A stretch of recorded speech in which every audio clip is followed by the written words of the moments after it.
Pemirsa, turis asing yang menginap di hotel berbintang di Bali pada November 2023 yaitu 2,48 hari. Angka ini turun 0,05 poin secara MTM karena pada Oktober 2023 rata-rata lama menginap di hotel berbintang yaitu 2,53 hari.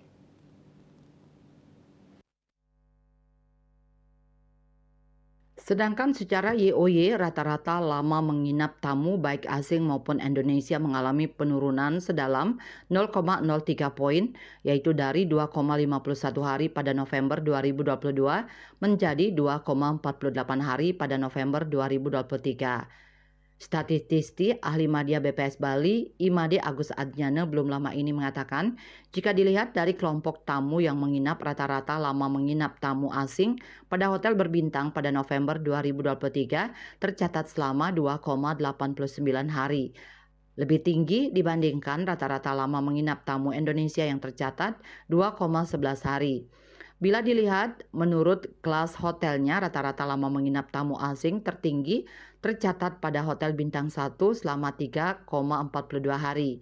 Sementara itu rata-rata lama menginap tamu Indonesia tertinggi pada November 2023 tercatat pada Hotel Bintang 5 sebesar 2,58 hari. Tingkat penghunian kamar TPK Hotel berbintang di Bali pada November 2023 tercatat sebesar 54,89%, turun sebesar 2,54 poin jika dibandingkan dengan Oktober 2023 yang tercatat 57,43%. Jika dibandingkan dengan November 2022, YoY yang mencapai 48,91%, TPK pada November 2023 tercatat naik 5,98%. Sementara itu TPK Hotel non-bintang tercatat sebesar 34,20%, turun 2,01 poin dibandingkan Oktober 2023 yang tercatat sebesar 36,21%.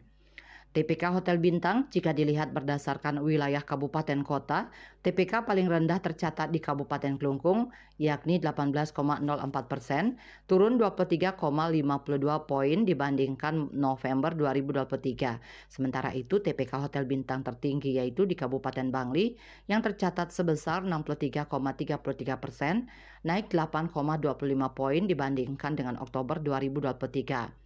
Kepala Dinas Pariwisata Provinsi Bali, Cok Bagus Pemayun mengatakan akan duduk bersama dengan BPS untuk membicarakan soal pengambilan sampel dan penghitungan lama tinggal wisatawan. Menurutnya, jika salah mengambil data, maka akan salah dalam menerapkan kebijakan. Maka dari itu, ia akan mengundang BPS untuk membicarakan hal tersebut. Cita Maya, Bali Post melaporkan.